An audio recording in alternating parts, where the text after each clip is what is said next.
What's up, people? Welcome to my channel. I hope nothing but the best for you all this new year in terms of peace, prosperity, happiness, and health.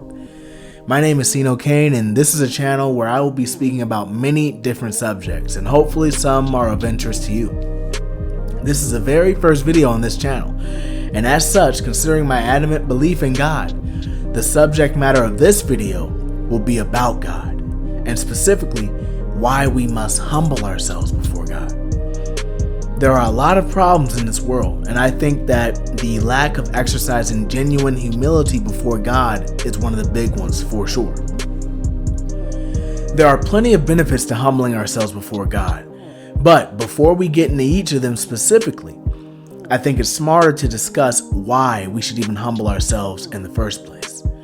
One of the reasons why is because doing so is a way of directly showing our respect to God by literally taking the time to acknowledge this being's very existence. Just that very act of acknowledging that there's a force greater than you does wonders in humbling you. Furthermore, when we humble ourselves before God, it serves as an effective way of keeping our ego in check and balanced. What is the ego? The ego, my friend, is the character that we play while in this artificially simulated matrix we call Earth. By genuinely humbling ourselves before God, we're better able to manage our fears, our sense of pride, our insecurities, our sense of anger, etc. Because it is through this self-induced humbling that our awareness of God is enhanced. The benefits that accompany humbling ourselves before God are numerous. For one, you earn a higher degree of consciousness. Your consciousness will no longer merely be relegated to matters of the physical. Instead, it will be expanded to matters beyond the physical, for this is the true domain of God. Your life will no longer be strictly about what you can see, but also what you cannot. The second benefit of humbling ourselves before God is the serene peace of mind that one garners as a result.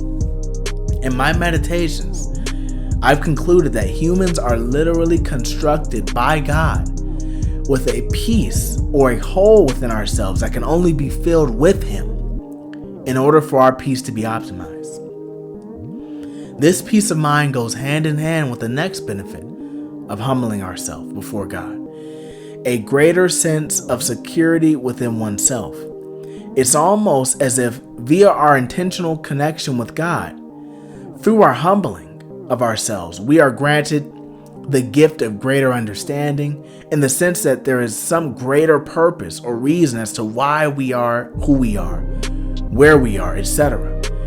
And ultimately, that life is happening for us and not to us. That there are lessons that will make us greater, stronger versions of ourselves if we only trust in and have patience with God. Lastly, as we genuinely begin humbling ourselves before God and attempting to connect with and communicate with God, you will notice that your general intuition will get stronger and stronger over time.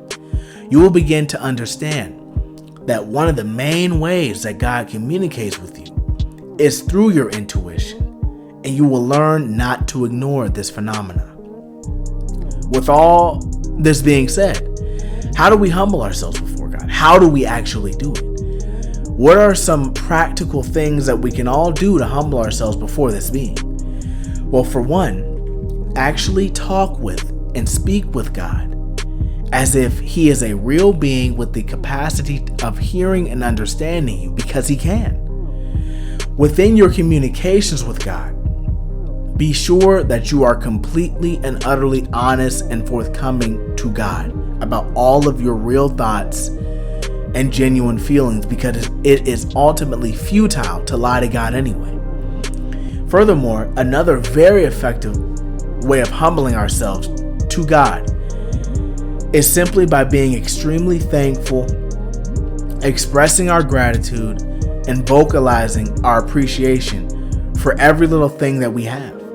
Even if we don't necessarily have everything that we want or are not exactly where we want to be in life, simply expressing our thanks for the potential lessons that we are able to learn as a result of not having or being where we want to be is huge. Again, it is crucial that we take on the mental frame that life is ultimately happening for us and not to us. And there you have it, folks. That'll conclude this video. I truly hope that it was enlightening for you. If you did enjoy it, please subscribe and leave any comments that you may have below, as I'd honestly appreciate any feedback that you may have. Be sure to come back, as I'll be having a lot more interesting content and on an array of different subject matters over time. Adios.